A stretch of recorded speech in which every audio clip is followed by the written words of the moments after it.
investuotojai iš principo kaip rinkos dalyviai, jie pasitraukia, po truputį dabar grįžinėja, kaip pasiūla atlieps paklausą, nes jeigu paklausa akivaizdžiai didėja, pasiūla nedidėja, pasiūla mažėja ir jeigu mes turėjom tą sandėlį, kuris jau buvo jau prisikaupęs iki to beveik pasiekęs tą iki covidinį lygį, neparduotų objektų, sakykime, pirminėje rinkoje, čia kalbam apie pirminę rinką.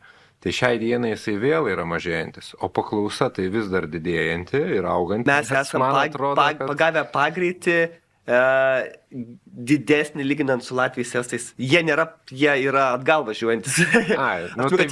Mes esam pagavę jie ir mes strom ženkliai geriau lyginant su jais, to tokiu trumpuoju laikotarpiu mes judam staigiai į priekį, jie stagnuoja. Labai diena, gerbimi žiūrovai ir klausytojai. Iš 15 min studijos laida Tarp keturių sienų. Šiandieną aš, Mantas Mikočiūnas, kalbinu Tadą Povilauską, SEB ekonomikos banko ekonomistą ir norėjau pasišnekėti su Tadu šiandieną apie nekilnojamo turto rinką, kokia ta rinka buvo 24-aisiais ir kokia žada būti 25-aisiais metais. Tai sveiki, Tadai. Sveiki. Tai pradėkim gal nuo to ir iš karto. Kokia pačio akimis buvo 24 metų nekilnojamo turto rinka? Kaip jinai atrodė ir kokie svarbiausi dalykai, ką reikėtų išsinešti iš jos metų pabaigoje? Turbūt vienu žodžiu aš vadinčiau rami gal. Rami tiek NT, tiek ekonomikai, galbūt naujienų arba pokyčių prasme, kad nebuvo kažkokių didesnių staigmenų. Sandorių skaičius irgi panašu, kad metus baigsim, kalbu apie registrų centro būsto sandorius labai arti nulinio pokyčio. Su 23 metais. Su 23 metais, taip. Tai vėlgi turėjom pirmą pusę, kai buvo nuosmukis, lyginant su pernai metais. Antrą pusmetį turim, kai sandorių skaičius yra didesnis lyginant prieš metus. Tai sakau, taip, jeigu nežiūrint mėnesius, tai turbūt šie metai bus toks minimalaus pokyčio metai, lyginant su praeisiais metais, kalbant apie sandorius. Bet ką aš įsiterpsiu, ką aš pastebėjau ir pritarsim arba ne tam, kad 23 metais daugiau mažiau mes turėjom sausį vasarį beveik tą patį, ką lapkritį gruodį. 24 metais mes matėm tokias supynės jau truputėlį. Sausis vasaris pakankamai skiriasi nuo lapkričio gruodžio. Tik tai, kad ta mediana visų metų vidurkis, jisai labai panašus į 23 metų, bet priešingai nuo 23 metų, 23 metais, tai visus metus daugiau mažiau ta kreivė jinai buvo tokia tolygi, 24-ais jinai truputėlį važiavo žemyn iki pusmečio ir nuo vidurio metų pradėjo važiuoti į viršų. Taip ir į viršų ir čia vėlgi turbūt galima labiausiai sieti su tom pradėjusiom stipriau mažėti palūkanų normom nuo šių metų iš esmės pradžios, kas stipriau pasijuto, turbūt kai irgi, dabar aš bandu prisiminti praeitų metų pabaigą, kai ką kalbėjom apie šiuos kaip galimus metus, tai mes ir kalbėjom, kad šių metų ant rinką gali išgelbėti sumažėsiančios palūkanų normos. Dar prieš metus nebuvo aišku, kalbėjom, turėtų mažėti, labai visi tikimės, kad sumažės, nes tai padės ant rinkos aktyvumui. Ir turbūt buvo laukiama tų faktinių veiksmų, nes prisiminkim, ECB pradėjo, pirmasis mažinimas, jis berods buvo birželio pradžioje, ne?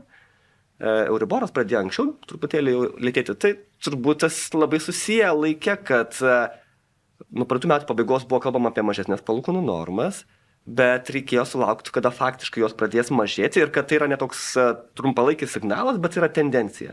Ir mes jau, tikrai skaičiau, pusę metų matom, kad tas palūkanų normų mažėjimas jau yra tendencija, o ne ten kažkokie trumpalaikiai svyravimai. Tai turbūt labai nešia tokio irgi pasitikėjimo, kad, jeigu esi potencialus pirkėjas, tai kad kažko labai laukti turbūt nereikia. Plus tos maržos yra pamažėjusios, plus pati ekonomika irgi, dabar bandau prisiminti praeitus metus, tai ir mūsų ir kitų prognozės irgi buvo pesimistiškesnės dėl šių metų ekonomikos raidos. O ką turim, tai turim tą ekonomikos augimą, kuris istoriškai gal nėra kažkoks labai didelis, bet jis yra, manau, didesnis negu visi prognozuotojai galvoja apie šios metus. Tai irgi tam tikrą turim tokį nusiraminimą, kad ekonomika eina į priekį tokiu normaliu tempu. Na ir turbūt sakau, ir tas šiais metais nebuvo kažkokių tokių labai blogų staigmenų, ypač kalbu apie ekonomiką. Taip, nes jeigu 22 metai karas, energetikos kainų šuolis, 23 metai irgi dar tokie svyravimai buvo nemažai. Šiais metais, sakyčiau, toks buvo, manau, kad žiūrint po 10 metų, mes 24 metus bus vieni iš tų, kuriuos mes mažiau atsiminsim turbūt iš šio dešimtmečio. Gerai, bet kai mes kalbam apie rinkos atsigavimą, sakykime, augimą, mažėjimą, tai mes kalbam apie sandorių skaičių. Kaip su kainom? Nes aš visą laiką čia darau skirsnį ir sakau, kad labai svarbu atskirti, apie ką mes kalbam. Nes labai dažnai žmonės pasimeta, tai sako, oi, tai čia suaktyvėjo rinka, arba čia rinka rodo pozityvius kažkokius reiškia. Tai ką tai reiškia? Ir dažnai žmonės nesupranta, ar tai kalbama yra apie kainas, arba maišo. Vieni galvoja, kad kalbama yra apie kainą, tai reiškia kainos auga, bet nebūtinai. Aktyvėjanti rinka, tai reiškia sandorių daugėja, bet nebūtinai kalba apie augančias kainas. Kaip 24 metais kainos pačio akim? Kainos, kaip vėlgi, mes labiau žiūrim, remiamės antriniais šaltiniais, taip, nes mes patys kainų indeksų neskaičiuojam, tiesiog yra tam žmonės, profesionalūs, tai remiamės, ar tai būtų Opera House'as, ar Inrylas, ar Lietuvos bankas, ar Stiklos departamentas, yra tai šaltiniais remiamės, Rodas LT, imam, žiūrim indikacijas, kokie yra skelbiminės kainos.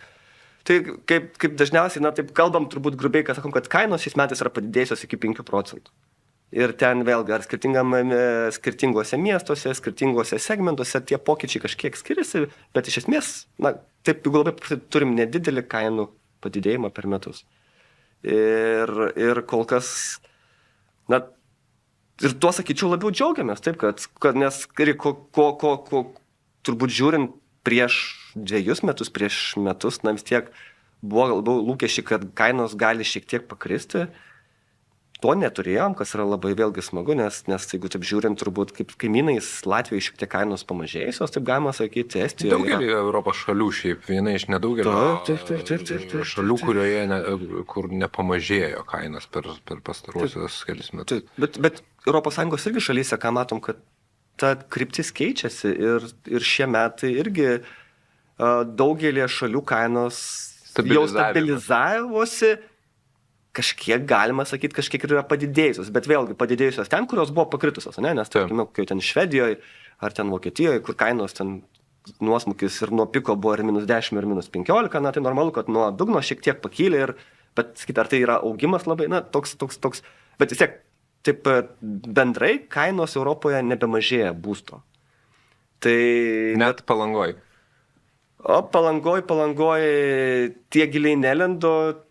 Nežinau, iš tikrųjų, su Palanga. Man galbūt čia toks yra, dėl ko aš visiškai nieko blogo nenorėdamas pasakyti apie Palangos rinką, bet turiu tik tai omeny, kad man atrodo ta vieta, Palangos rinka, jinai per COVID-ą išsipūtė labiausiai dirbtinai, sakykime. Buvo suvaržymai išvykti iš šalies, buvo suvaržymai burtis ir lankytis įvairiausiose vietose ir automatiškai tada išsprogo tas vietinio nekilnojimo turto poreikis kažkur tai turėti savo kažkokį tai atostogų būstą ir nekilnojimo turto rinka Palangoje, jinai užvirė.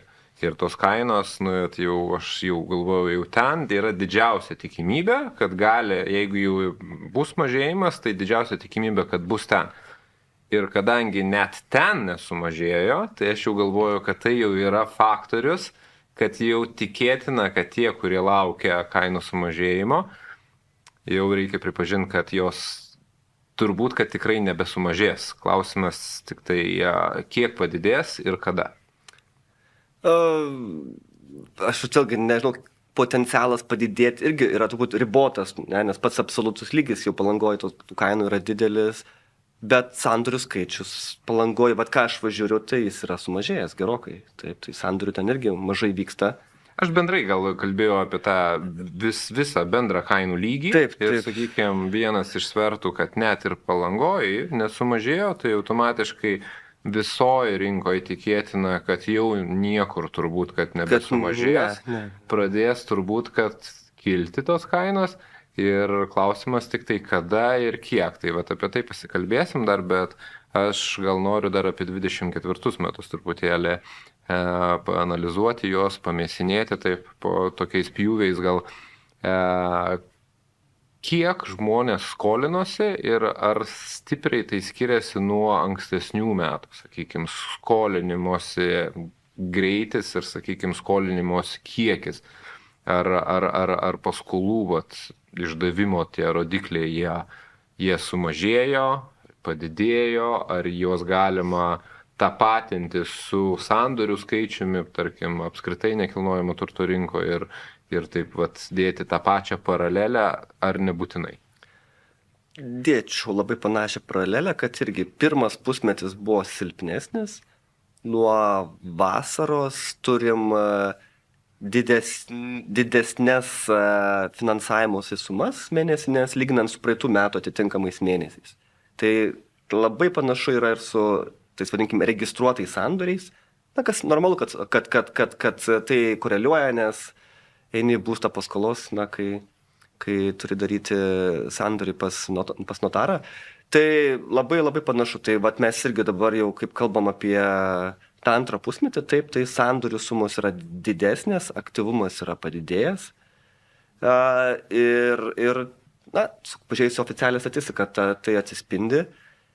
Ir normalu turbūt, kai palūkanų normos pakankamai staigiai leidžiasi žemyn, taip, yra maržos pamažėjusios, tai turim tą didesnę paklausą. Tai taip, pokyčiai panašus būsto finansuotojus džiugina.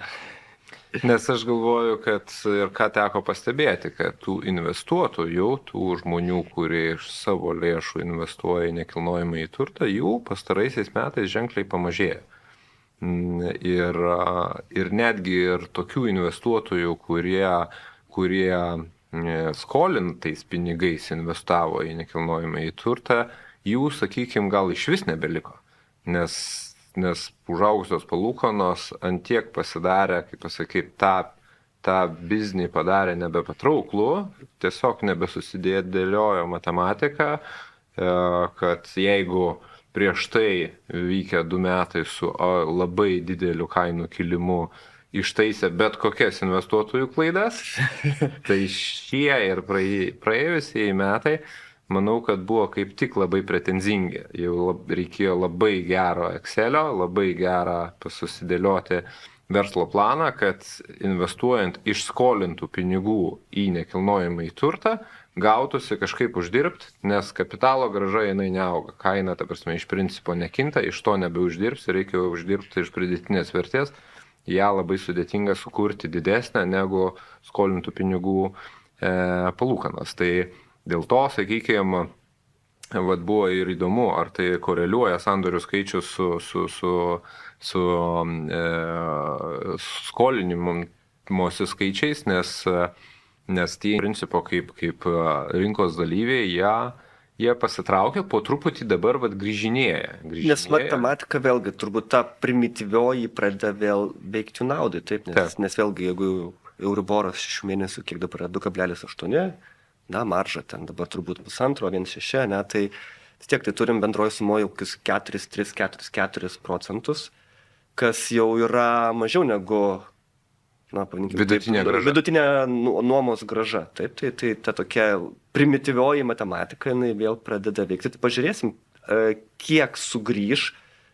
Teorija sakytų, kad turėtų sugrįžti, bet pažiūrėsim vėlgi, nes yra ir kiti veiksniai, yra geopolitika, yra kiek tu gali kitur uždirbti, bet kaip matematika irgi jau palankesnė darosi, taip. Nes vėlgi ir grįžta ta pati, sakykime, viltis ir nuotaika, kad artėja ir pačio to kapitalo augimo, sakykime, galimybė. Nes kaip tik buvo tokia prieš metus ar 2, buvo baimė, kad aš čia nusipirksiu, investuosiu, o per tą pusmetį, kai reikės man paskui parduoti, ne tai, kad kainos nepakils, o gal dar net ir pakris, buvo vis tiek tokios rizikos baimė ir automatiškai tada dar labiau atšaldo norą investuoti. Dabar kaip ir jau netgi ir jeigu ir tos palūkanos jau nebeatima tos matematikos ir ten gaunas, o jeigu dar kaina paaugs, tai visai malonu, tai sakykime, čia toks jau gaunasi dar didesnis stimulas. Taip, tų pliusiukų dėliojasi, kurie turėtų bent jau teoriškai didinti galima tą investuotojų dalį bendrame sandorių skaičių. Nes, kaip minėjot, faktas, jie buvo, ypač lyginant su 21, čia buvo labai ženklus sumažėjimas. Taip. Dabar link to teoriškai turėtume eiti. Kitais metais po metų pamatysim, ar bus sugrįžimas, bet tai turėtų vesti bent jau akivaizdu prie didesnių sandorių iš investuotojų turėtų vesti taip. Nes, sakau, pažiūrėkime, kad ir tą pačią komercinę ant rinką vis tiek jau tos mažėjančios palūkanų normos, jos jau taip jau ima kelt kraujospūdį ir ant vystytojams ir fondams ir jau vėl tas kažkoks grįžta gyvenimas, taip, tas investiciniam lauke, tai tas pats turbūt ir su būsto rinka. Ir va čia klausimas, kaip su vartotojų tuo ekonomikos lūkesčių reitingų, sakykime, nes lietuviai kaip žmonės pastaruoju metu buvo ta tokia ekonomika ant balto žirgo ir dalinai tos nuopelnus daug kas nurašo ir tam labai geram, labai pozityviam, sakykime, tam lūkesčių reitingui ir mes taip į daugelį procesų žiūrėjom optimistiškiau negu likusi Europą. Ir skaičiai mūsų rodė, kad tas, sakykime, pasiteisino, atliepė žmonių lūkesčius. Kaip jūsų akimis pastarieji, sakykime, įvykiai, tas pats Teltonikos atvejais, tie patys politiniai rinkimai, kažkokie, sakykime, nesusipratimai, skandalai ir žmonių galbūt nusivylimas gali įtakoti tą lūkesčių reitingą, vienas dalykas. Antras dalykas, tas lūkesčiai suprastėja, galbūt lūkesčiai, galbūt ir nesuprastės jie, bet jeigu suprastės, ar gali įtakoti ekonomiką ir automatiškai tas sniego gniūžtės efektas. Lūkesčiai, tik jie labai susiję su ta realiaja žmogaus finansinė padėtimi ir kaip jis mato ekonomiką. Tai nėra taip, kad lūkesčiai lemia ten vartojimą. Vis tiek tai susiję ir to, kad lūkesčiai dažnai yra aukšti, nes yra teigiami, tarkim, finansinės padėties esami pokyčiai ir tai lemia, kad žmonės gerai jaučia, sako, kad yra lūkesčiai geri ir dėl to vartoja. Tai vėlgi nėra tai, kad patys lūkesčiai yra ateinantis iš to fakto, kad ekonominė situacija buvo gerėjanti pastaraisiais ketvirčiai, taip vadinkim, Lietuvoje. Ir taip žiūrint į priekį, aš sakyčiau, kad pirmiausia tai, kad dabar lūkesčiai yra aukščiausi nuo 2007 metų lygio. Ne? Tai, man toks jau šauktukas dega raudonas, kad labiau augti turbūt nebėra kur, kalbant apie lūkesčius. Vėlgi tie lūkesčiai, jeigu tai paprastai pasakyti, tenais yra 4 klausimai, ten, tarkim, kaip galvojate, kad jūsų finansinė padėtis keisis per artimiausius 12 mėnesių, tai dabar turbūt maždaug 8% gyventojų mano, kad jų finansinė padėtis blogės, ten likusi mano, kad arba gerės, arba bus panaši. Ne? Ten kitas klausimas yra, kaip vertinti ekonominę situaciją ir panašiai. Kaip susideda galutinis vartotojų pasitikėjimo rodiklis. Tai žiūrint į kitus metus, bent į artimiausius mėnesius, aš manau, kad iš ekonominės padėties didesnių pokyčių nebus, nes taip istoriškai daug ką lemia, sakyčiau, spalio lapkričio mėnuo, kai yra priimamas kitų metų biudžetas, nes vis tiek nemaža žmonių grupė, tai gal nėra labai su ant susijusi, bet šiaip su ekonomika tai yra ypač pensininkai, yra žmonės, kurie gauna pajamas iš valstybės, sodros biudžeto, ne? Tai jiems labai yra svarbu ir šiaip tokiam jausmui Lietuvoje, kiek didėja pensijos, kiek auga vaiko pinigai, kaip keičiasi NPD, minimali mėnesio alga. Tai šitie sprendimai jie yra pakankamai dosnūs, kalbant apie kitus metus. Tai iš šitų asmenų, kurių yra daug, iš jų neturėtų būti kažkokių lūkesčių suprastėjimų. Ekonominė padėtis kol kas, pavadinkim, niekas čia labai nesikeičia, lapkritis, gruodis, turbūt artimiausiu metu mes turėsim panašius skaičius. Aš skaičiau, kur didžiausias gali būti pokytis, sakyčiau, kitais metais ir kodėl kas gali biškį truputėlį pamažinti, tai yra politiniai sprendimai, nes vis tiek kalbos, diskusijos apie mokestinius pokyčius, jos daro įtaką gyventojų lūkesčiams. Ir jeigu ten kalbama, nes turbūt geriausi pavyzdžiai yra iš pačios Estijos, kad irgi lūkesčiai prastėja ne tada, kai yra priimamas PVM mokesčio, ne tada, kada įsigalioja PVM tarifo pokytis ar pelno mokesčio, bet tada, kai pradedama tai diskutuoti arba kai ateinama iki priėmimo stadijos, tarkim, Seime. Ne? Tai vat kitais metais žiūrėsim, kas bus naujaja valdžia, taip, nes vis tiek tų pažadų yra didinti progresyvumą pajamų, taip, tai vat vėlgi turbūt kas aktualu NT rinkai yra, kad vis tiek, NT investuoja arba perka, kažkiek aukštesnės pajamas arba vidutinės pajamas gaunantis asmenys, ne, tai jiems kažkiek gali būti tas klausimas aktualesnis, ką čia socialdemokratai sugalvos savo koalicijos partneriais. Netmeskim, kad NT apmokestinimas jis irgi turbūt pateks į naujos koalicijos akiratį ir vienas iš tų galimų pajamų šaltinių yra, kad vėlgi, turbūt bus einama nuo, ką dabartinė jau nuėjusi, taip valdžia, kad buvo tas siūlymas dėl NT apmokestinimo atskiro objekto atžvilgių, kad kiekvienoje savivaldybėje medianos ir panašiai. Taip, panašu, kad socdemai nepalaikys šitos ir jie turbūt vėlgi kažkas bus panašaus, kaip yra dabar, per 220 000 eurų kartelę vienam asmeniui, tai kažkaip gal tą kartelę leisti į apačią. Tai skaičiau, čia turbūt yra tokie mokestiniai pokyčiai, jie galėtų pabloginti vartotojų lūkesčius, iš tos pusės, manau, tokia didesnė rizika trumpuoju laikotarpiu. Aišku, pati didžiausia tai yra eksporto rinkos, jeigu kažkas bus su geopolitika, su muitų karai, tai čia gali viskas pakankamai greitai ateiti iš eksporto rinkų ir per mūsų šalies rezultatus. Bet vėlgi, kadangi tai yra, kas būtų, jeigu būtų, bet sakau, jeigu taip žiūrint, tai kas greičiausiai bus, tai labiau iš tos politinės erdvės kitais metais, kas gali pamažinti lūkesčius.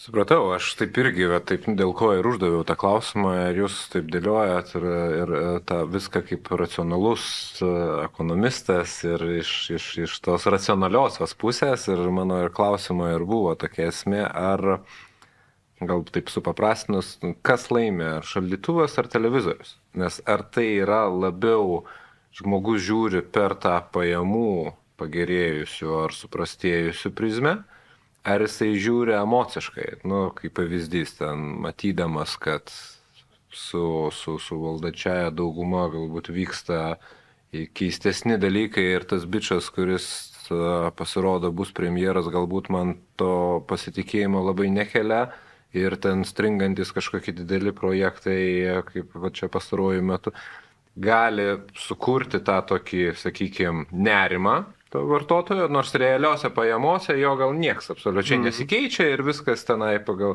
Ar priešingai, tos naujienom kažkaip pažiūri, kažkas vyksta, kažkas eina, kol neatsiranda, sakykime, piniginiai kažkoks pokytis, tol niekas ir nesikeičia. Tai klausimas žmogus. Susiję. Toks, jis ir labiau racionalus ar labiau emociškas? Aš galbūt sakyčiau labiau emociškas padaras, nes mes taip labiau kliaujamės emocijom. Bet vis tik atsiremia į tą racionalų, nes jeigu matai, kad pajamos tavo nemažėja, infliacija daugmaž moki panašiai, tai turbūt nesakysi, kad čia viskas blogės žiūrint į priekį. Tai vis tiek atskaitos taškas, sakyčiau, yra, bet emocijos taip yra. Nežinau, tiek tyrimų esu matęs, tarkim, tai, ką matai per televizorių, tai yra labai svarbu. Ir čia yra mokslininkai įrodinėja, vėlgi, jeigu tik per žinias labiau kalbama apie aukštą infliaciją, tai žmonių įsivaizduojama infliacijos lygis iš karto padidėja, nes tu girdi, kad infliacija yra didelė ir iš karto dar užaukštini. Beje, dar grįžtant dar kitas, nepaminėjau apie kitų metų irgi lūkesčius iš tos politinės pusės. Turbūt irgi reikia labai sekti artimiausiom savaitėm mėnesiais, kas bus kalbama apie antros pensijų pakopos galimus pokyčius, nes irgi socialdemokratai buvo kalbėję apie tai galimybę laisviau atsimti pinigus iš antros pensijų pakopos fondų. Taip? Tai vėlgi turbūt kažkokį kokteilį suplakt gali tas dalykas, pridėjus galbūt NT rinkos interesus, kad, na, irgi tu gali net įpūsti, sakyti, žiūrėkit, žmonės atsiminės pinigus iš antros pensijų pakopos, gal jie pirks nekilnojamą turtą, gal investuos, gal pirks sodo namelius, panašiai. Tai irgi dalykas, kurį reikia sekti, nes per jį turbūt bus bandoma irgi tam tikrą, ne tik naratyvą, kaip čia lietuviškai, tam tikrus dalykus pateikti į viešumą. Naratyvas labai geras žodis. Gerai, tai o pakalbėkim tada apie jau tos būsimus 25-osius ir kokios jūsų prognozijos, ką mes matysim kitais metais nekilnojamo turto rinkoje. Jeigu taip bendras scenarijus, ne, jeigu taip paklausė ir ką mes čia pas save banke, na, tai iš esmės sandorių skaičius turėtų būti didesnis, lyginant su praėjusiais metais, nes vis tiek darom prielaidą, kad tos pagrindiniai kintamieji ant rinkai, kas yra dažniausiai yra palūkanos, yra žmonių pajamos, yra būsto pasiūla ir yra demografinė padėtis, na, turbūt tie 4 kintamieji, jie kai kurie bus neutralūs, kai kurie bus teigiami. Teigiami, tai vis tiek palūkanų normos, istoriškai mažėjant palūkanų normoms. Na, vis tiek, čia gal vėlgi yra kitas klausimas, kiek jos mažės, ne? Nes irgi čia gal nereiktų taip labai, kaip kalbam, kad palūkanų normos mažės, ne? Tai daug kas yra įskaičiuota, ne? Vis tiek turbūt jau vertinam, kad kitais metais, na, Euriboras turėtų nusileisti iki 2%, gal net ir mažiau, ne? Bet na, gal net meskim rizikos kažkiek sustot, galim ir šiek tiek aukščiau, ne? Bet vėlgi, tai nėra mūsų pagrindinis scenarius, manom, kad gali būti, šiaip turbūt didesnė tikimybė, kad bus ir mažiau negu 2%.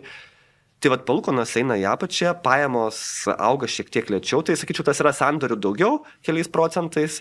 Kainos, na, dar irgi tokie labai gal primityviai, plus 5% turėtų didėti. Ir turbūt šitas, ne, bet turbūt ką matom ir dabar, kad vis tiek NT rinkoje, pirminiai rinkoje aktyvėjimas yra padidėjęs, man atrodo, NT vystytojai irgi tos projektus paleidžia drąsiau. Tai vis tiek visi ruošiasi, kad kiti metai bus kaip ir geresni aktyvumo prasme. Taip, bet čia man kelia didelį nerimą šitą vietą, iš tikrųjų, kaip pasiūla atlieps paklausą, nes jeigu paklausa akivaizdžiai didėja, pasiūla nedidėja, pasiūla mažėja ir jeigu mes turėjom tą sandėlį, kuris jau taip jau buvo jau prisikaupęs iki to beveik pasiekęs tą iki covidinį lygį, neparduotų objektų, sakykime, pirminėje rinkoje, čia kalbam apie pirminę rinką. Tai šiai dienai jisai vėl yra mažėjantis, o paklausa tai vis dar didėjanti ir auganti ir mes tik, sakykime, apšylam, kad va čia jau po truputį įsibėgėjom, tai dar toje ankstyvojoje stadijoje aktyvėjimo, tos jinai bendrais duomenimis dar toli gražu nėra, kad galėtumėm sakyti, kad jinai labai aktyvi ir jeigu jinai iš tikrųjų suaktyvės stipriai, ar mes turėsim ką pasiūlyti? Priklauso, kiek suaktyvės. Ne? Aš to žodžio gal stipriai nededu į tą pagrindinį scenarijų, ne? Nes kaip kalbam, kad, na, mano nuomonė, jau 300 sandorių Vilniuje per mėnesį pirminėje rinkoje, tai yra normalus dydis, na, kur turbūt kitus metus kažką panašaus reiktų dėtis, gal iki labiau 350, ne, kitus metus. Tai nemanau, kad reiktų dėtis, kaip būdavo 21 metais, ar kartais ir 19, ant 400, 500, 600 sandorių per mėnesį Vilniuje. 21 ir iki 1000 buvo. Buvo mėnesių, taip. Tai aišku, tai su tokiais kiekiais ta pasiūla greitai ištirpsta, bet vėlgi dabartinė ta pasiūla... Tai astronominiai tokie skaičiai, bet nežinau, 300, 350, kas persiverčia į turbūt, kiek čia 4000 per metus, ne tą skaičių, kas vis tiek jau būtų padidėjimas lyginant su šiais metais. Na dabar vis tiek pasiūla, jinai pastaraisiais mėnesiais pradėjo po truputį mažėti, bet vis tiek jinai yra istoriškai nemaža, jinai yra padidėjusi net per metus turbūt dar plus 15-20% butais, ne, vertinant. Tai aš sakyčiau, kol kas dar kokia prielaida, ne, jeigu atsigavimas yra toks vienženklis ten iki 10% sandorių skaičius padidėjimas, tai viskas yra tvarkoje ir tas kainų augimas jisai bus pakankamai toks, na, ten 5%, ne. Kas, jeigu atsigavimas būtų spartesnis ir vėl grįžtumėm prie 400-500 sandorių, tada, aišku, matematika keičiasi jau pirkėjo nenaudai. Taip, ir vėlgi čia šitoje vietoje reikėtų turbūt paminėti, kad yra pasiūla ir yra pasiūla. Ir čia, kur, sakykime, yra didžiausias stygius ir didžiausias poreikis tos pasiūlos, jos ir nežada būti daugiau. Ir, sakykime, Vilniuje, jeigu kalbėsim apie Vilnių, miegamosiuose rajonuose, sakykime, miesto periferijoje, tų labiau ekonominės klasės projektų, jų yra daugiau, jų pasiūlos yra daugiau ir tų, sakykime, iš ko rinktis pirkėjai galbūt irgi yra daugiau. Bet jeigu mes imsim aplink centrinę miesto dalį, statomus, vystomus projektus, jų nėra daug ir ten jau dabar daugam, sakykime, sukyla spaudimas pamačius kainų lygį, jisai gali dar labiau kilti vien dėl to paklausos ir pasiūlos santykio, kad pasiūlos nėra daug, paklausos yra pakankamai nemažai net ir šiai dienai ir gali ta paklausa dar labiau kilti, o pasiūlos jos bent jau pagal numatytus statybų greičius, sakykime, ir kiek planuojama yra pastatyti ir kuriuose vietose, nepanašu, kad labai padidės. Ir čia šitoje vietoje automatiškai atsiranda tas efektas, kad, o viena iš pagrindinių problemų, kodėl, sakykime, lėtai juda tas pasiūlos santykis, kad norint pasiūlyti rinkai iš vystytojų, iš plėtotojų pusės, sakykime, ilgai užtrunka paruošti tą projektą, išleisti jį į rinką dėl biurokratinio mechanizmo. Tai yra labai ilgai užtrunka gauti statybos leidimą, kuris dar aš atsimenu prieš 10 metų būdavo tokia norma konstanta metai laiko, dabar tai yra išilgėję iki 2-3 metų. Ir vystytojai, kai planuoja projektus, jie planuoja jau 5-6 metų cikle, kad apsisuks visas projektas nuo projektavimo iki galutinio sandorio, iki daikto pridavimo. Tai yra ilgas laikotarpis, automatiškai viena yra užsiskolinti projektui 2-3 metam, visai kas kita yra 5-6, palūkanos labai išaugina tą savikainą. Ir dar tie vystytojai, tie plėtotojai nemažai yra to tokio emocinio dar tokio pagrindo, kurį aš matau, kad daug kas taip tuos 5-6 metus taip sukandę dantis, derindami visus tos biurokratinius dalykus, išlaukia, bet kai jau išlaukia, sako, o dabar ateikit čia, mes pasiimsim savo dabar. Ir ten išstato tokias kainas, kurios, kaip sakau, sukelia spaudimą pirkėjui ir tada toksai gaunasi, kur toks nesusipratimo, toksai atrodo, čia tikrai Vilnius, mes čia tikrai kalbam apie tokias kainas, 8-10 tūkstančių per kvadratinį metrą dalinės apdailos, prasme, būsto, kas atrodo, iš kur, kaip, kodėl. Ir šita situacija mane galbūt labiausiai gąsdina ir neramina, nes panašu, kad kitais metais tai nesikeis į geresnę pusę. Panašu, kad pasiūlos vis nedaugės šitoje vietoje, o paklausa vis didės. Žmonių pajamingumas didės, atlyginimai auga, įperkamumo indeksas gerės o ką pirkti? Ypatingai tose, sakykime, vietose, kuriuose labiausiai trūksta, nematau aš tos didelės, sakykime, perspektyvos ir didėjančių projektų skaičius. Norėtųsi, moralas viso to, ką aš pasakiau, norėtųsi gal, kad čia šitoje vietoje tų statybų daugėtų. Kranų norisi matyti daugiau, norisi matyti verslą įsitraukiančio daugiau. Bet man, kiek aš matau, atrodo, kad yra labai sudėtinga dėl tų biurokratinių procesų. Aš sakyčiau, kranų natūraliai pradės daugėti. Taip, nes vis tiek dabar turėjom tą etapą, kad 23, tie 2 metai, vis tiek, kadangi ta pati ant rinka buvo pasyvi, tai buvo pardavinėjama iš sandėlio, kas projektai buvo baiginėjami, tai natūralu, kad tų statybų mažėjo, kas yra atsispindi statistikoje. Bet tiek, aš sakyčiau, per tuos 2 metus NT vystytojai tą darbą ir darė, kad jie ruošė tuos namų darbus ir kai pamatys, kad paklausa pradeda didėti, tie projektai bus paleisti ir statybos prasidės. Tai, aš sakyčiau, kad tas kažkiek vyksta jau ir kad turėtų būti tų kranų daugiau kitais metais. Bet vis tiek, ką tai reiškia? Tai reiškia, kad jeigu darom prielaidą, kaip kalbam, kad ta paklausa bus didesnė, daugiau, mažiau ar panašiai, tai pirkėjams reiks rinktis, iš brėžinių, ne?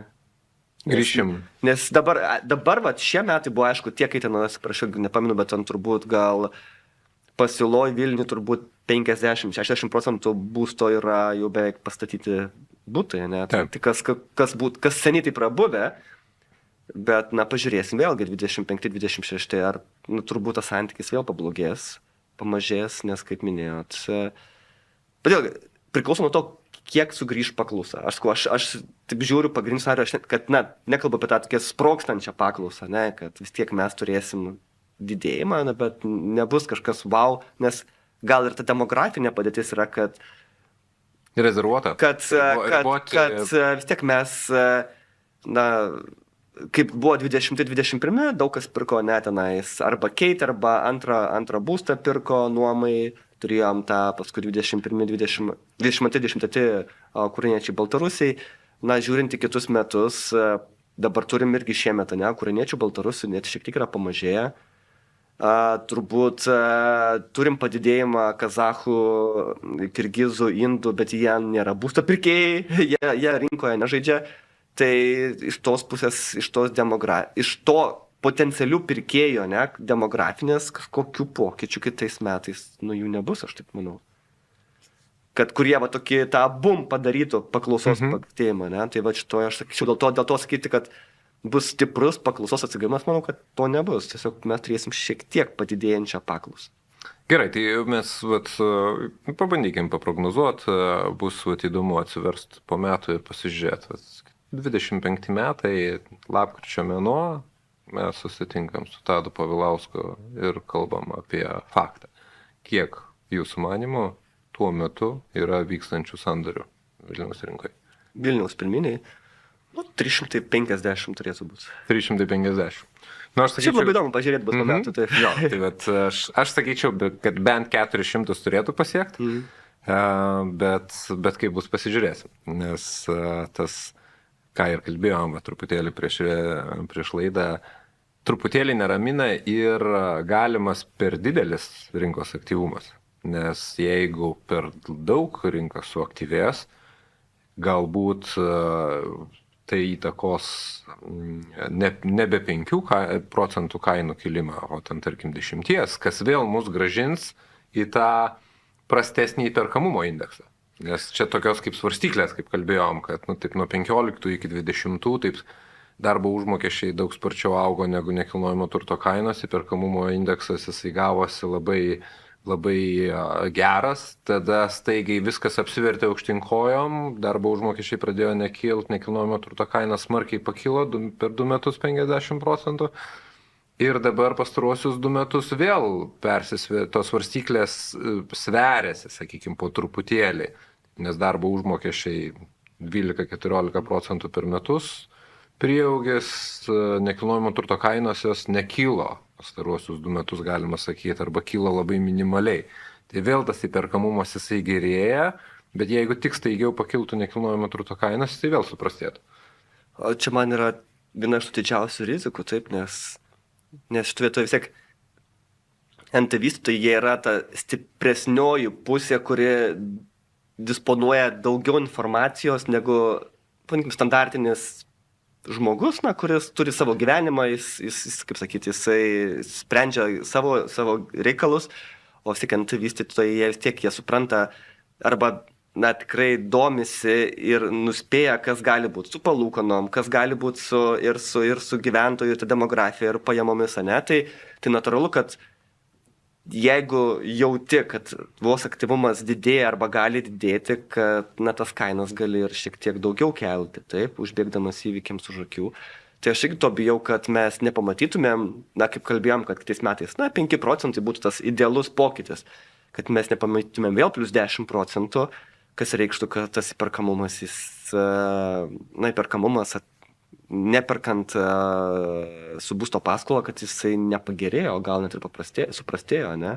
Ir vėl mus grąžina. Ir mus grąžina, tai kad būsto kainos yra, ir kad sandorių skaičius jis lieka nedidelis, ne?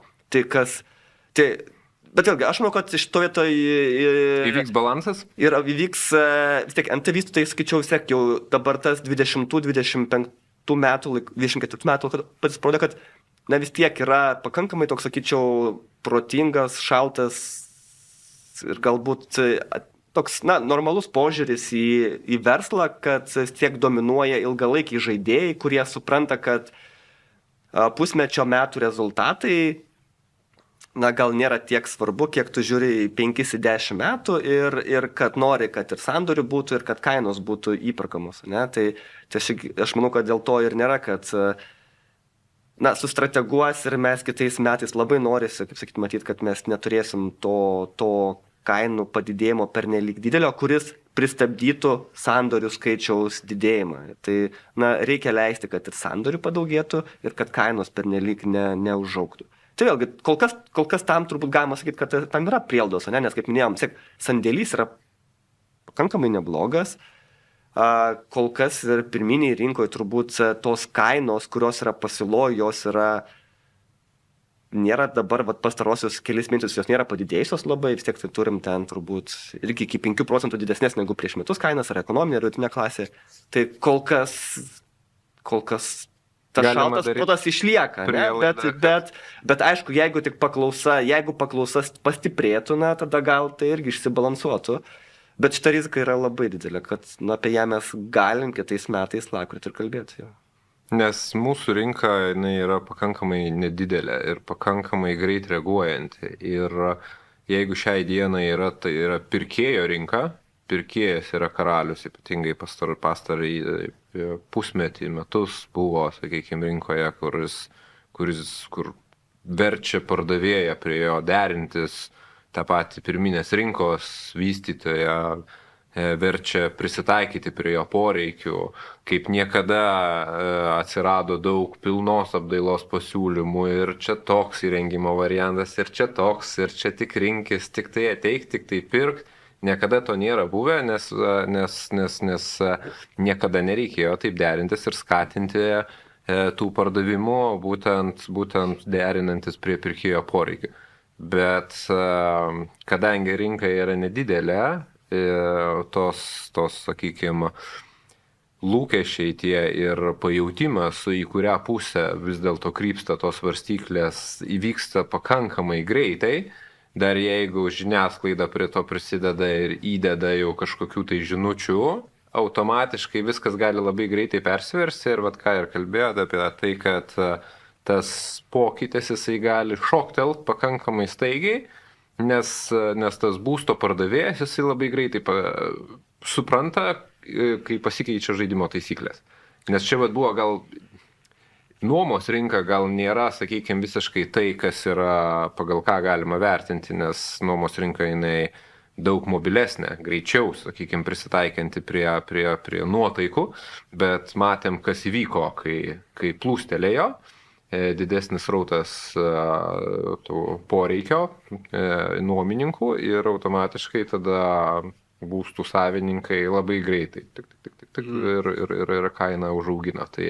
Tai klausimas, ar taip nebus šitoj vietoj su pardavimais, tiek su pirminė, tiek su antrinė rinka, bet aš norėčiau tikėti, kad tas balansas išliks. Aš manau, tai nėra pagrindinis scenarius kitiems metams, bet jį reikia turėti galvoje ir turbūt visi turi galvoje, kad taip gali atsitikti, bet turbūt nėra pagrindinis scenarius. Euriboras mažėjantis ir dabar klausimas, kad jisai mažės, yra faktas, turbūt labiausiai kyla klausimas ir įvairių spėlionių, iki kiek jisai gali mažėti ir kaip žemai jisai gali kristi. Ir čia mes irgi kalbėjome truputėlį prieš laidą, kad gali įvykti toksai faktorius, kuris nedažnai būna, kad ekonomika traukiasi ir čia galbūt labiau reikėtų pabrėžti, kad ne Lietuvos ekonomika, ES, o ES labiau įtakoja Vokietijos ekonomiką, sakykime, išgyvenanti ne pačius geriausius laikus ir automatiškai Europos centrinis bankas, matydamas, kad reikia jau, sakykime, traukti už ausų tą ekonomiką, turi piginti pinigus, tam, kad pigintų pinigus mažina Euriborą, tam, kad skatintų vartojimą, kas kitoj pusėje čia jau žiūrint vietiniam fronte, gali pagelbėti ir įtakoti būtent tą aktyvėjimą rinkos ir tų sandorių didėjimą, jeigu iš tikrųjų tas Euriboras kris staigiai ir daug. Kiek tam yra, sakykime, daug ar mažai tikimybės ir kokie tie veiksniai lemia, ar jisai daug ar mažai kris? Taip, čia, kai papasakot tą scenarijų, tai jis labai turbūt buvo ir kokiais 2012-2019, kai irgi eurozonoje buvo stagnacija, palūkanos sumažintos iki neigiamo lygio, o Lietuvos ekonomika augo ir, prisimenam tuos gerus laikus, kai ką padarė. Pinigai nieko nekainavo. Nekainavo, taip. Tai dabar irgi tikimybė to yra, kad skatinti ekonomiką reikės per pinigų politiką, ir kad tos palūkanos, kurios dabar taip, yra griežtinančios ekonomiką, nes tai yra, pavadinkim, 2 procentai bazinė palūkanų norma yra ten turbūt laikoma centrinių bankų vadovų gretose, kur yra nei skatina, nei labai riboja ekonomikos aktyvumą. Tai kadangi dabar ta bazinė palūkanų norma yra 3,25, aišku, Euriboras yra mažesnis jau, tai vis tiek mes turim tokią vis dar griežtinančią pinigų politiką. Tai kelias turbūt iki 2 procentų jis yra labai tikėtinas ir tą kaip yra visi įsivertinę, kad kitais metais Euriboras metų pabaigoje jisai 2 procentai turėtų būti kaip ir be didesnių galbūt klausimų. Mes linkstam galvoti, kad, kaip minėjot, reikės to skatinimo ir kad mes palysim turbūt ar kitais metais, ar 26 ir žemiau 2 procentų. Nes netgi ir mūsų, tokio, kaip sakyti, mano kolegų, kurie daro tas prognozes su baziniam palūkanų normom, tai yra kitų metų pabaigai 1,5 procento prognozė. Tai galim tą patį žaidimą pažaisti 2025 metai, lapkričio mėnuo, kokią Euriborą turim? Jeigu aš skaičiau savo banko poziciją, tai būtų 1,6, jeigu gerai pamenu, tai lapkričio kitų metų būtų 6 mėnesių Euriboras. Tai dvigubai. Dabar 2,8. Tai dar minus 1,2 procentinio punkto.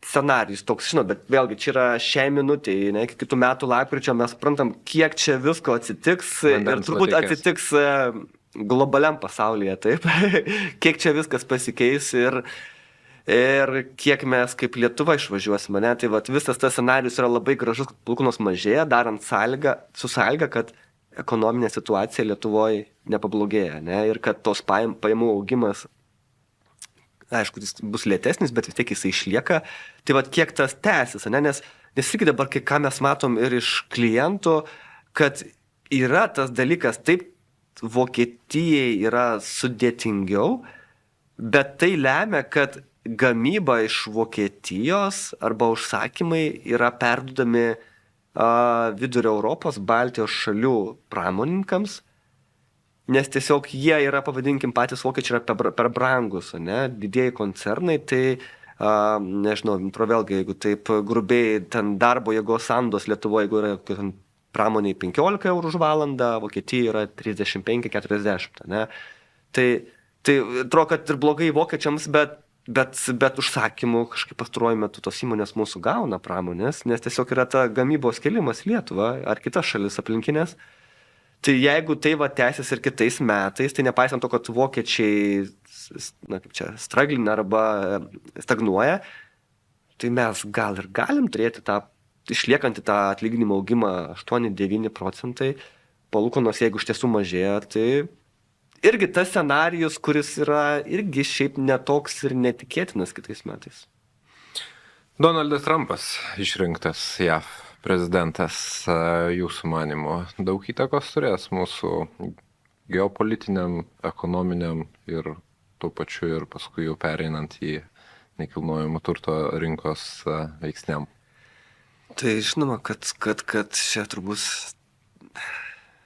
turės, gal ne tiek greitai, ne?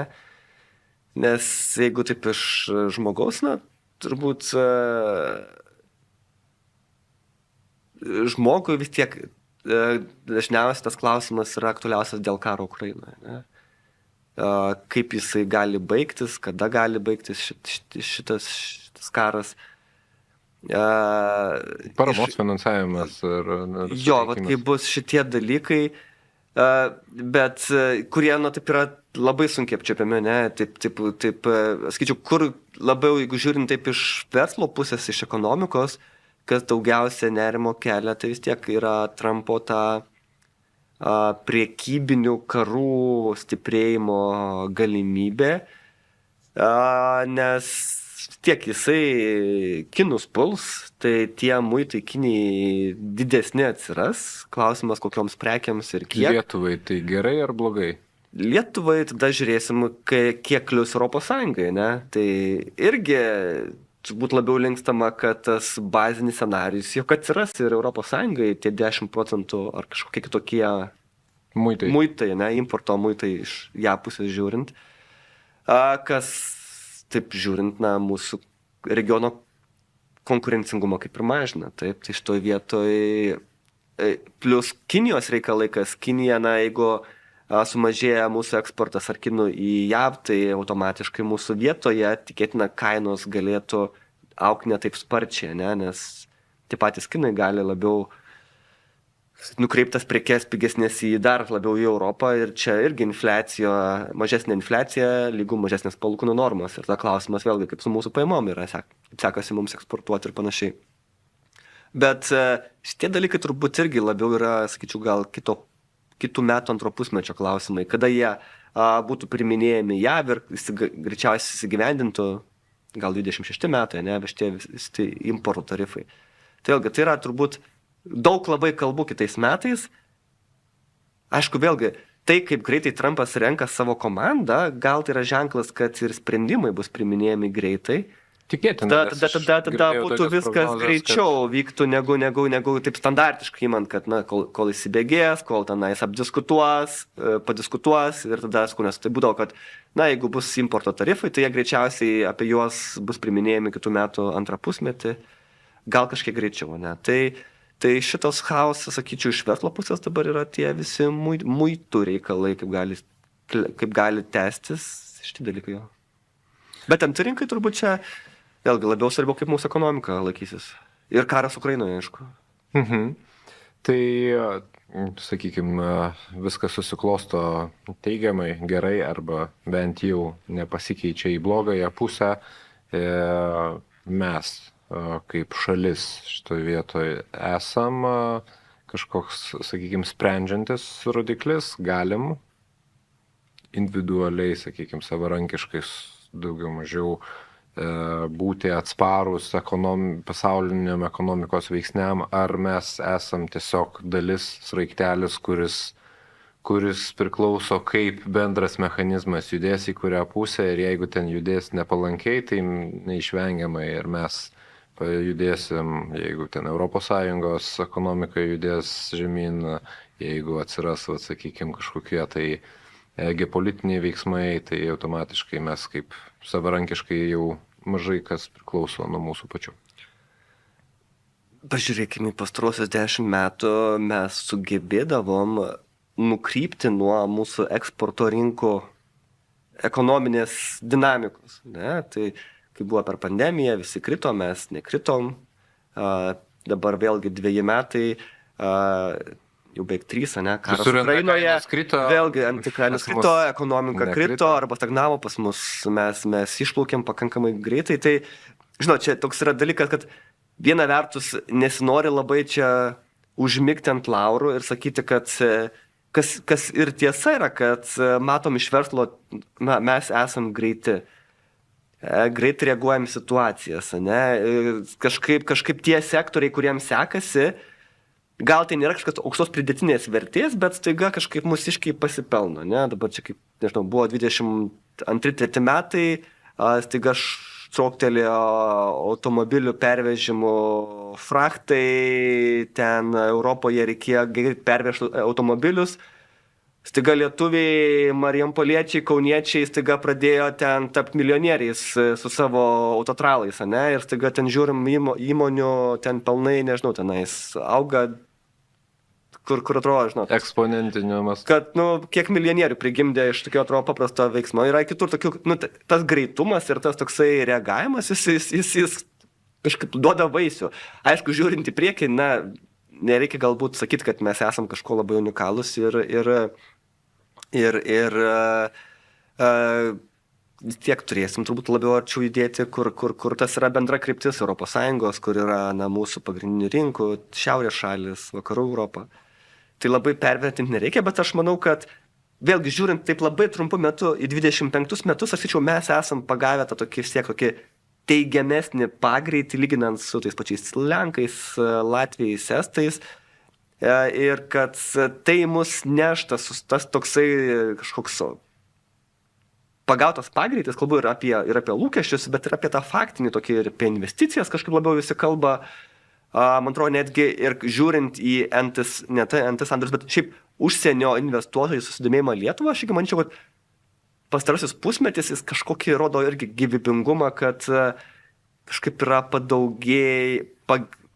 kažkaip yra susidomėjimas padidėjęs vėl Baltijos regionų. Tai gal čia irgi situacija po truputį jau gerėja, kalbant apie tą užsienio požiūrį Baltijos šalis. Ta tenka pastebėti ir tą tenka girdėti, ypatingai komerciniam sektoriui, kad sakykime, tas vakarų kapitalo ypatingai atsitraukimas po karo įvykių 22 metais, jisai po truputėlį sugrįžta. Jį per pastaruosius metus smarkiai kompensavo ypatingai iš Baltarusijos persikėlusios kompanijos, bet tai jau buvo toksai iš rytų, tas, sakykime, atėjęs.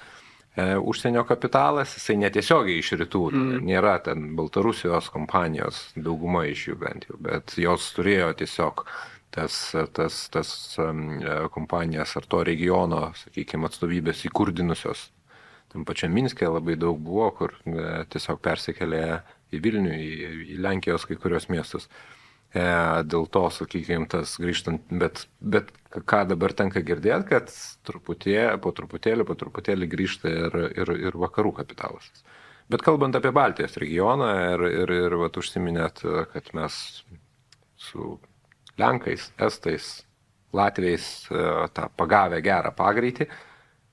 Man pagrindinis klausimas, ar tikrai Latvija yra pagavę tą pagreitį? Ne, mes esame pagavę pagreitį didesnį lyginant su Latvijais, Estais. Jie yra atgal važiuojantis. Mes esame pagavę ir mes strom ženkliai geriau lyginant su jais, to tokiu trumpuoju laikotarpiu mes judam staigiai į priekį, jie stagnuoja arba ir tai mums labai padeda, netgi žiūrint į priekį. Nes vis tiek, jeigu kaip šalis kalbam, kad mes čia gal gerai varom, tai ir žmonės investuoja, ir verslai daugiau investuoja, žiūrint į priekį. Tai nes Latvija... Nes ką aš girdžiu ir ką aš matau, kad Latvijai kaip tik atvirkščiai jų ir nuotaikos daug prastesnės ir realybė, sakykime, tikrai jau, jeigu dar kažkuriuo momentu buvo toksai klausimas, kaip čia, ar čia toksai savo krašto meilė, kad čia mums atrodo taip viskas geriau negu tenai, ar čia taip iš tikrųjų vyksta, tai šiai dienai, jau daug kas konstatuoja faktą, kad, tikrai, sakykime, Latvija, Ryga, tai yra 10 metų atgal Lietuva. Aš manau, kad ką girdžiu, aš Rygoje turbūt gal nebuvęs 5 metus, bet kas važinėja Rygą dažnai sako, kad tu matai iš gyvenimo miesto, kad Vilnius greičiau juda už Latviją, tiesiog matosi, tiesiog iš visko matosi. Netgi, skaičiau, tokia, labai irgi šią savaitę girdėjau, labai tokia irgi turbūt aiški žinutė, kad Visagine baldų bendrovė įdarbino latvius ir labai staigiai auga dirbančių Visagine Latvių skaičius. Tai irgi rodo, kad kai jau kaimyninės šalies gyventojai važiuoja į Lietuvą dirbti ir važiuoja net ne į Vilnių, o į Visaginą, tai kad situacija su pajamomis mūsų krašte yra gerokai geresnė. Labai tikėkime, kad Latvijai Visaginė už Vaitkų nebalsuos. Dar paskutinis klausimėlis pabaigai. Vilnius, Kaunas, Klaipėda.